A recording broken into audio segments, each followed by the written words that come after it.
Forkhilll Energy, heating homes across County Armagh. Fill up your tank for a rainy day with County Armagh's fastest growing fuel company. For latest prices, visit our website at www.blackhillenergy.net or call us today on 028 38 344 223. Forkhilll Energy, Ansborough Industrial Park, Lurgan.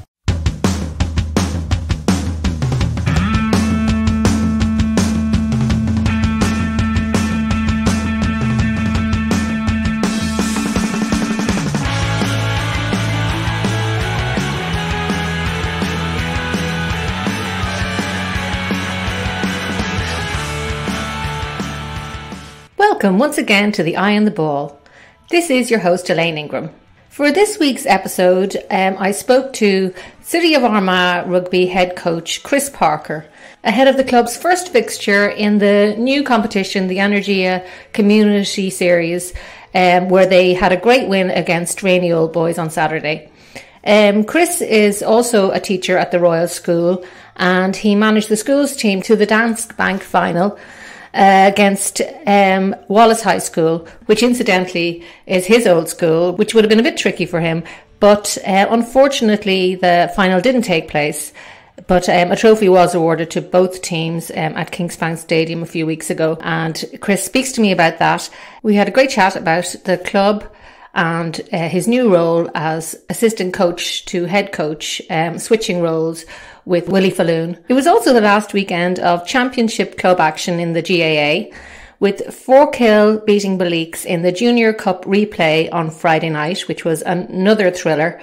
And on Sunday, it was the hurling finals, with Craobh Rua beating Colleavey in the Junior Championship final, and Middletown winning their 7th championship final in the last 10 years when they beat Cucullins.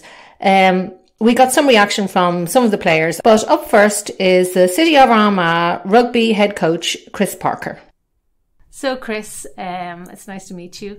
Back to matches. You're having your first match this weekend. How's it been? How's the training and everything been going? Yeah, we're back with our first competitive match this weekend. So the last 2 weekends we've had pre-season friendlies, and it's things are building nicely. They're going well. We started back to training in our bubbles just in the middle of July. With the restrictions and stuff in place, there was a lot of organisation, and it took a lot to get training up and running, and we were very lucky that there's a lot of volunteers at the club weighed in behind us and made it possible. So we've just been building towards that. It's been a slightly longer pre-season than what we would usually have, we've now 8 weeks on the pitch, where we'd usually only have 6 before our first matches. So the boys have bought into it really well. They've worked very hard, and then we've had 2 head-outs the last 2 weekends, and we're very much looking forward to getting competitive matches going this weekend. Yeah, it must be difficult. I mean, of all the contact sports there is, rugby has to be the most contact sport. You know, you got your scrums and everything like that.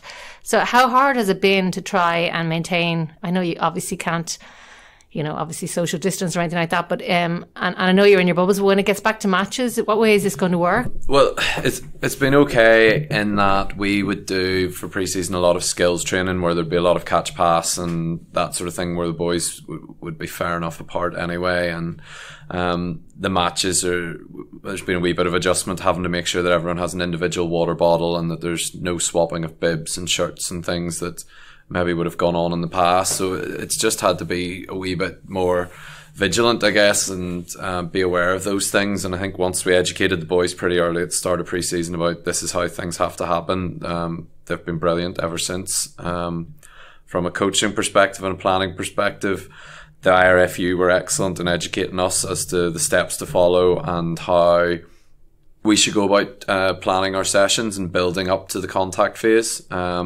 We wouldn't do a whole pile of contact anyway during training. We try and keep the boys fresh and keep bumps and bangs out of it for Saturday, but we just followed IRFU guidelines around it, and thankfully it's gone well and there's been no issues with it so far. Strangely, we all seem to be getting used to all the adjustments we've had to make. But for you now, last season, you had a great season last year.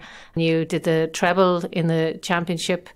But there was no promotion. How did you feel about that? Yeah, the Senior Cup was a nice way, I guess, for the season to end if it had to end. But we were disappointed, I guess, because we had 4 matches to go and we felt we were in a position that maybe we could have really pushed on for top 4. But I guess that's sort of been a bit of a challenge to the boys, is that, you know, if as a group you felt that you could have gone and got top 4, well then we have to just really go and prove it this year that, you know, come January, hopefully we're still playing rugby.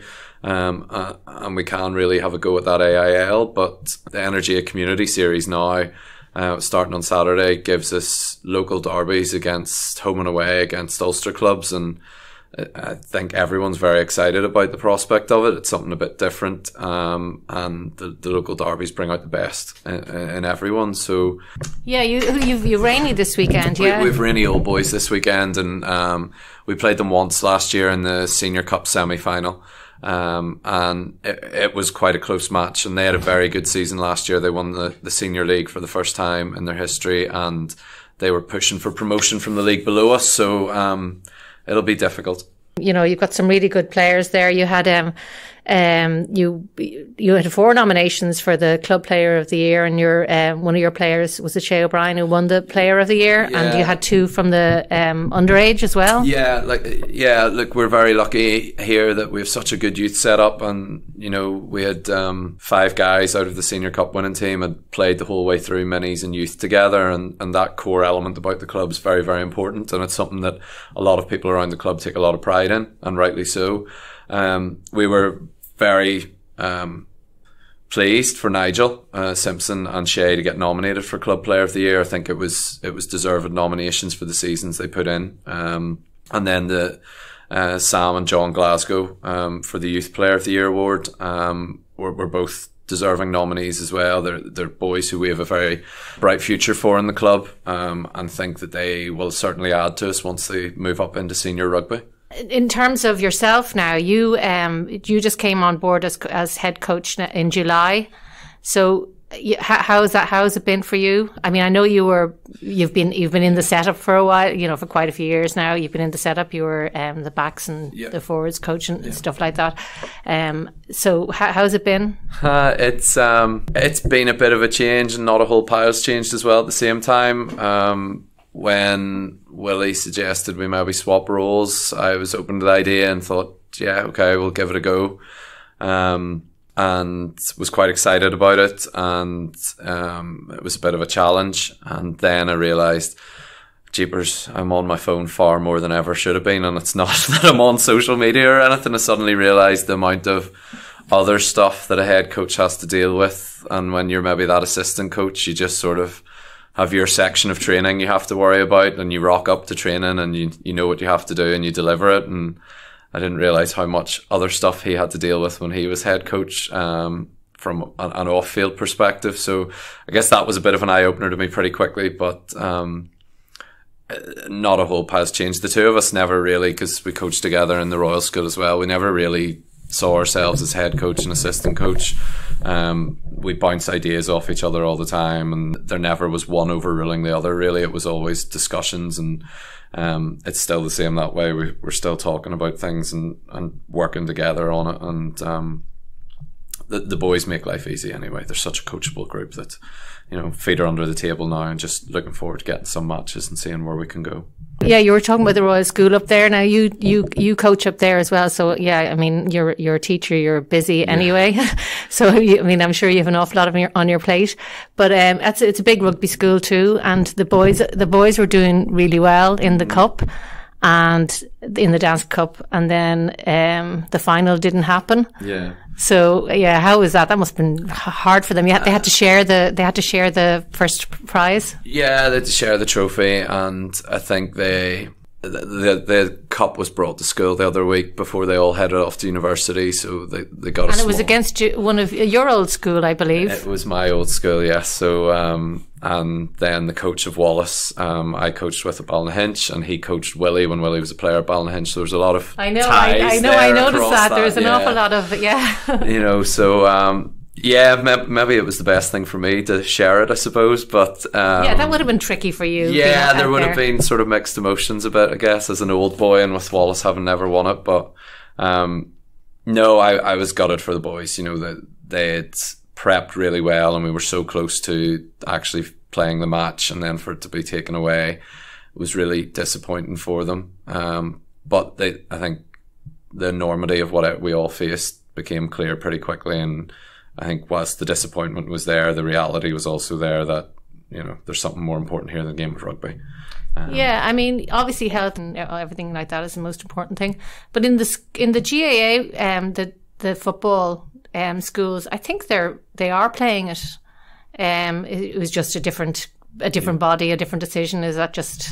I think that's how it was. There had been the odd discussion about playing it, but the longer I think lockdown and stuff went on, we realised this wasn't going to happen. And once you got into the summer and boys were starting to pack for university and stuff, exactly. If they're gone away, they're not going to be here to play it anyway. Yeah. So it just wasn't feasible. And you know, they've all still got their medal to look back on. You know, the squad that did it, they were medallion shield winners for the first time in the school's history as well, and they leave a big legacy behind them now in the school that, you know, hopefully a lot of others will aspire to try and reach. But it was disappointing, but it's still a great achievement for the boys. You know, they beat some top sides to get to that final, and I think they would have loved to have tried to take on Wallace.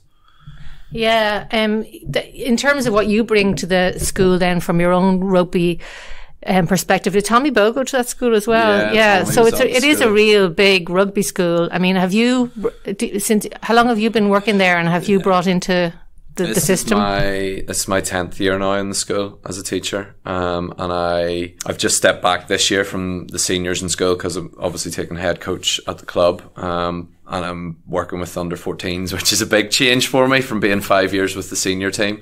But I think you just see the enthusiasm the boys have. You know, we have only 50 boys a year group, but they are keen as mustard to play rugby, and there is that aspiration, and they still see the first 15 as the goal that they want to get to. And our captain last year got a haircut, and you heard some of the younger kids around school saying, "Oh, I want a haircut like Sam," and you're sort of going, you're thinking, not sure if that would suit you, but maybe that's just me getting old. That they're heroes, yeah. Yeah, they do look up to it, and that upper sixth group who've just left achieved so much that they really have set the bar high for everyone else to chase after. But I think at the same time they've given a bit of belief that we are a small school, we know what we are, we're proud of what we are, and we just think that if we work hard, you know, we'll see where it takes us. The kids are humble, they're just great kids, they take on everything you ask them,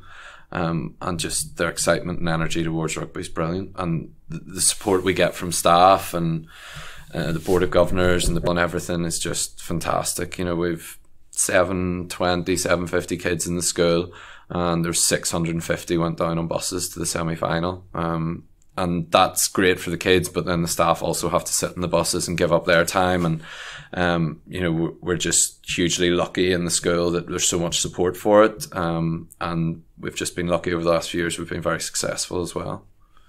Yeah, there's a great tradition of rugby here in Armagh as well. I mean, this was one of the oldest clubs in Ireland, and I believe you're getting a new clubhouse built. Is that correct? Yeah, well, extensions are going on to the clubhouse in different phases. So phase 1's going up at the minute, which would be new, larger changing rooms at the back, and that's sort of in process, and hopefully sort of November time we'll maybe have it kitted out and completed. So again, it's similar to the school. There's so many volunteers and so much support in the club of people who want to see the club do well and see the boys do well, and they travel the length and breadth of the country to support them. And off the pitch, they do so much to make life easy for the boys around the club at all levels. And, you know, this is hopefully a good step forward, getting new facilities put in, and will benefit everybody in the community and not just the senior rugby squad.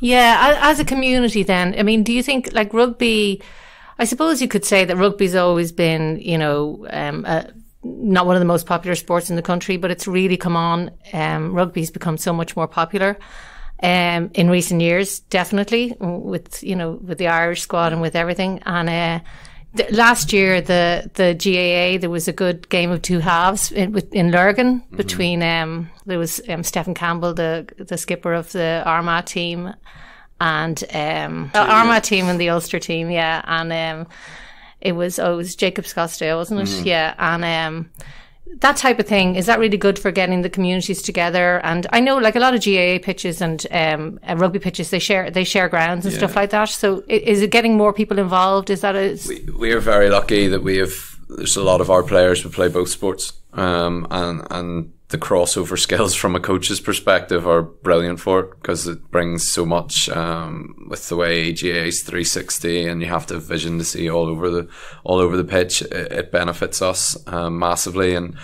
with rugby starting back later this year, some guys who maybe haven't played Gaelic games in a couple of years started playing back for their clubs just to get into sport, and we have benefited from it massively, because the guys have arrived back training and they're in super shape, and they've really hit the ground running. So as a club, we've got excellent links across the community. I think a lot of work and that has gone down to our community development officer over the last number of years. Harry Doyle's built great links across with the primary schools and the secondary schools in Armagh. And that feeds through then into the minis and into the youth, and then that just feeds through into the senior teams. So no, it's excellent, and it benefits us across the board. And in terms of Ulster now themselves, like they had a bad day against Leinster, and then and didn't have a great result there against Toulouse. No. What do you think needs to be done?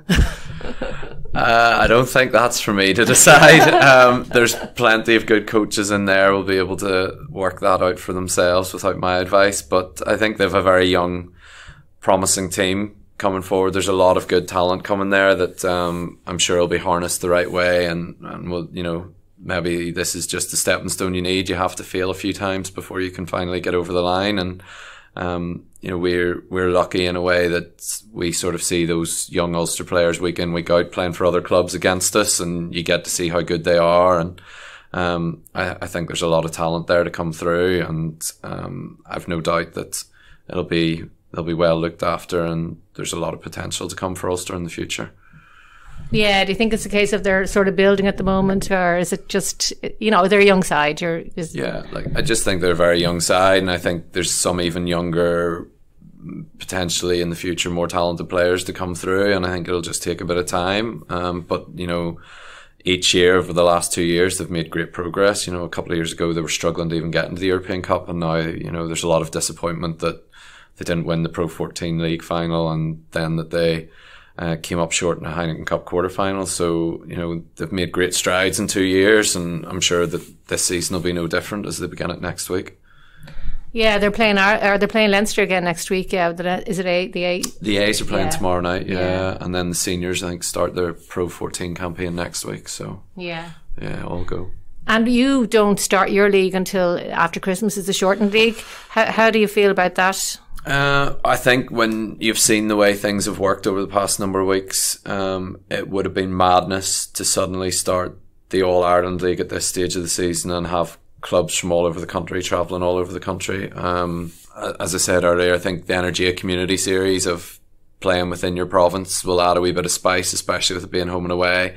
And the shortened All-Ireland League is... it's not ideal. It's not what we would have hoped for, but I think in the current situation, it's the right decision. And we just have to make the most of it. There's still a top 4 place to play for, and potentially you can still say that you win the league. So whilst there's no promotion or no relegation, there's still a trophy to play for, and that's not going to take away from the boys' ambitions to try and go and finish in that top 4 and have a crack at winning the overall playoffs then. Yeah, I suppose there isn't. Yeah, it is the way it is, and there's nothing anybody can do about it. Are you fearful now, the way things are starting to, the OR numbers are starting to go up again, and it is just as well you didn't start your season, because there's a lot of other sports that are finding themselves in positions now where there's teams that can't play matches and things like that because numbers are going up. Yeah. And even apart from that, the travel restrictions. I mean, if you were playing anyone from Dublin, they wouldn't be able to play at all. Yeah. So and probably more counties coming down the track. They're saying that there might be a second wave of the winter. I mean, I suppose we can just all be hopeful that doesn't happen. But I mean, are there any contingency plans in place or anything? Like we've spoken to the boys about enjoying it this year, and that the focus for this year has to be enjoyment, and every time we get on a rugby pitch is a bonus, and we enjoy it, and because we don't know, something could happen the next week at another club that's outside of our control and we may not be on a rugby pitch. So I think that 6-month break there without really getting a competitive fixture, it's probably lit a bit of a spark and a bit of hunger with some of the boys again, and we're just trying to say, look, let's take it week to week, and when we're out there, do our best to get better and just make sure we enjoy it and keep smiles on our faces, whatever's happening, because I think for everyone it was a long 6 months without rugby. Just even, I know for myself, like it was difficult at times, and just getting back in July and getting to see the lads and just the crack and, you know, the camaraderie and just being part of a team was just brilliant again. And I think the boys are all just grateful for what they have at the minute and being able to play, and we'll just take it week to week and see. And if matches are called off, they're called off. There's nothing we can do, but we're just enjoying being back out on the pitch at the minute. And all the youngsters are back as well. You've a big youth set up here, and they're all back. They're all starting back as well. Yeah, their first games are on Saturday as well. They're at home to Dungannon on Saturday as well. So there's a lot of rugby on. There's minis in the morning, then there's 3 youth games, and then there's the firsts are at home and the seconds are at home. So it's great to have all levels of rugby back, you know. And some of the youth boys did a bit of pre-season training with the seniors and stuff, and they're keen and eager to get back, you know, and they're a competitive bunch, and it's just great for everybody to be back out on rugby pitches and smiles on their faces, and hopefully we can keep getting spectators through the gate. But that's another thing. Yeah, spectators through the gate. Yeah, that's another thing. But for mental health wise, I mean, it's just fabulous to see kids being able to get back out and play again, and just some semblance of normality. But yeah, it would be just a lovely thing to have spectators back at all levels of sport. Do you think there's any hope of that in the near future? Well, we're hoping to have spectators on Saturday now, unless anything comes out of Stormont to differ from it. Are there number restrictions? I'm not quite sure. There will be restrictions on the numbers, but I'm not quite sure what that number is. But it'd be just good to get some spectators back in, because whilst the boys, you know, the crowd at this level isn't massive, it's still nice for people to be able to get families and partners in to watch them play and things. So hopefully, all things going correctly, we'll have some spectators on Saturday. But I'm not sure how long we may have spectators for. Yeah. But like home advantage now, even like not even yourselves now, say for Ulster, do you think that makes it, because there are no spectators, do you think that makes a difference in games? Do you think that make any difference in results? I don't. I think the travel, to be honest, and potentially having to travel and no changing rooms may be more of an issue as an away side than a home side not having supporters or anything like that. It won't change the competitiveness of the game. It might dull the atmosphere a wee bit, but I can't see it making a massive difference. Yeah, I mean, I've just been watching, I don't know if you watch tennis, but I've just been watching the US Open tennis, and there was a real concern about that, because in New York, the crowds there are just really loud, and it's massive crowds and everything, and they thought that it would make a difference for the players, and even more so because it's an individual sport. But actually, the tournament was probably one of the best that I've seen, and the competitive edge was completely... There was nothing taken off it. Well, the boys train with no one on the sideline, so it won't be that different. And I think with just everything in life at the minute, you'll get used to it very quickly. You know, after a week or 2 weeks, you won't notice it. You'll just be out and you have to do what you do. So hopefully we can keep getting spectators in, but hopefully we just keep getting rugby, to be honest. Yeah, and hopefully that the season gets to be played out, and hopefully you do as well as you were looking to be doing this season. I envisage it may be a wee bit stop-start, but hopefully we can get through it, and we'll see where we end up. The group are of expectations of themselves, of where they want to be, and hopefully as coaches we can help them as best as possible to try to get there. Okay, thanks very much, Chris. No problem. Thanks for your time. As I mentioned earlier, the last of the Club Championships action took place at the Athletic Grounds over the weekend. On Friday, it was another thrilling game between Forkhilll and Belicks in the Junior Cup final replay. Forkhilll claimed the title for the first time in 39 years after an epic battle with Belicks. Once again, the sides were inseparable. With Belicks starting off well, they were 5 points ahead at the first water break, but 2 goals got Forkhilll back in the game, and they led 2-3 to 0-7 at the break. It was just as tight in the second half, and they ended up all square 1-8 to 2-5 at the final whistle. So into extra time it had to go, and Forkhilll pulled away in the second period of extra time, and they won out 3-10 to 1-10 in the end. And I spoke to man of the match Cormac Toner after the game. He scored 2-1 of Forkhill's tally. Well, that was absolutely brilliant. Congratulations. How does that feel? Unbelievable. Hard fought game from 2 games in a row and brought us to extra time. Blake's not going to be in junior for too much longer. I'd say in the next few years they'll build and get up to intermediate. It's a tough jump. We've been stuck here before, and we're just glad to get out of it and get up to intermediate and hopefully push on in intermediate. Yeah, I mean, you couldn't have got any closer than those two games. I mean, they were some of the best games of football I've seen in a long time. They were just talking about hard-fought battles. Well, we've been training hard all year. Then COVID happened and we regrouped, and there's 36 boys there training these days, and it makes it easy there when there's more numbers and more training. It's easier for us.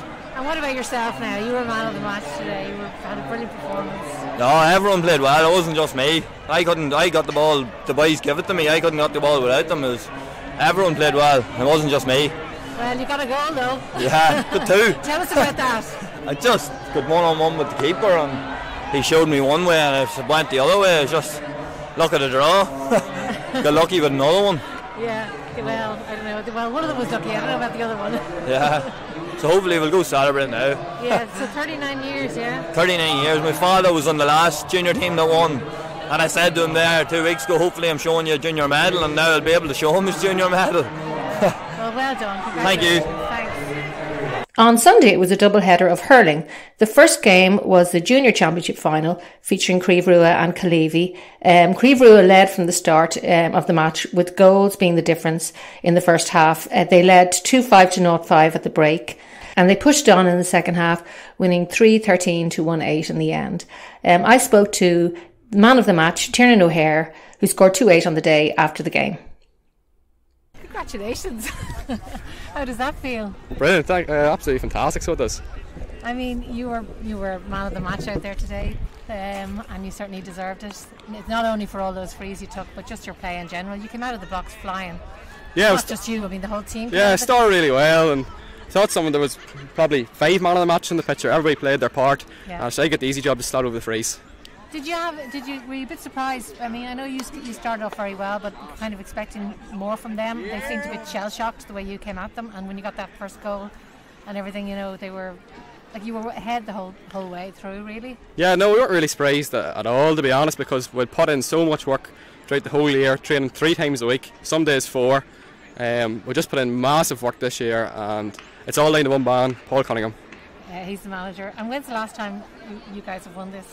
2013 was the last time we won the junior, but most of us boys won a under 17 or our minor, or not 16s championship, so we did in 2017. That gave the club a real boost, and all the boys are coming through now, so they are, and they're playing really well. You've got quite a few dual players out there as well. Yeah, just I see Conor McKevitt was out there. He was playing for the league the other night as well. His brother Brian too. Brian plays fullback, and Conor plays wing half forward. And unfortunately they were beat the other night, but hopefully this makes up for it. Yeah, I know it must be tough on them, but at the same time this is great. So you'll celebrate tonight, and looking forward to the season or next year. Yeah, we're looking forward to. Well, we'll celebrate tonight and we'll take it from there. But I think we've big plans for this club, and we're going far. Yeah, how do you feel about going? You'll be going up next year? Yeah, maybe go up to senior next year, or it just depends if the whole thing works out because of COVID, you know. But with the plan we have, we're well fit for it. Yeah. All right. Well, listen. Thanks a million. Thanks. Congratulations. Lovely. Thank you. After that, it was the turn of the seniors, where Middletown had a comfortable 0-20 to 1-6 victory over Cucullins. I spoke to dual player and veteran Armagh County hurler Cal Carville at the finish. Well, Cal, congratulations. It's been another fantastic win for Middletown. Oh yeah, we're all absolutely delighted. I think that was my ninth county championship, and the year that's been in it, we're very, very proud to even have the championship and to win it in the style we did today. It just shows the calibre of the club and the effort that they've put in, and also the calibre of the players. We're absolutely delighted, and this one's very special. Yeah, and there was talk there about not having too many, the crowds not being there. I know you put in a request for the communion, and because of it was Ryan's wedding as well. Yes, yeah, it was a difficult weekend for us. Obviously, Ryan's a major part of this team, a major part of this club. He's played for the county for 15 years, and we were there on Friday to see him get married to Catherine. And it was a great day for us, but you know, the boys would have liked to have been able to celebrate it a wee bit more, but you know, we had a job to do today, and we went out and we did that job. A lot of the boys have children and family who had communion today as well, so maybe the community in Middletown, they had to pick between the game and here, but we went out and did a very professional job out there, and no doubt we will celebrate it tonight. Yeah, and will he get away on his honeymoon at all, or is he can't go too far? I think he's going to Bundoran for his honeymoon, but you can't even go to Bundoran. Maybe you have to go to the Sago or something. I'm supposed to be going to Donegal too, and I can't go. Yeah, but I know, like Ryan and the whole Gaffney family, you know, they're deep roots in the Middletown club, and they're all very proud of Ryan on Friday, as we all were, and no doubt they're all very proud of all the boys today lifting the cup. And what about you yourself now? You played Armagh, your days at Armagh. Well, a lot of people, I suppose, I was looking back there during the week. I was moving house, and there was 2005, going back to when we won the minor football in Craobh Park against Down. So I've been on the go quite a long time, and you know, 15 years with the senior team, but you know, I'm enjoying it as much as I have when I was 18 years of age, and as long as I feel I can give something to this group and give something to the team, I'll be here, and you know, I'm a very proud Middletown man and always have been. Yeah. Okay. Well, listen, enjoy your celebrations tonight. No problem. Thanks very much. Thanks a lot, and thanks for all the work you've done. Thank you. So that's it for the Armagh Club Championships for this season, but we won't be away for too long, because in a couple of weeks' time, on Saturday the 17th of October, the county are back in action, where they pick up their league, playing Roscommon at home at the Athletic Grounds in their penultimate league fixture. I hope you enjoyed this episode of The Eye on the Ball. If so, subscribe to our podcast and to Armagh Eye. If you've any suggestions about what you'd like to hear, or any comments at all, feel free to send us a message or leave a comment. And I hope you'll join me next time for The Eye on the Ball.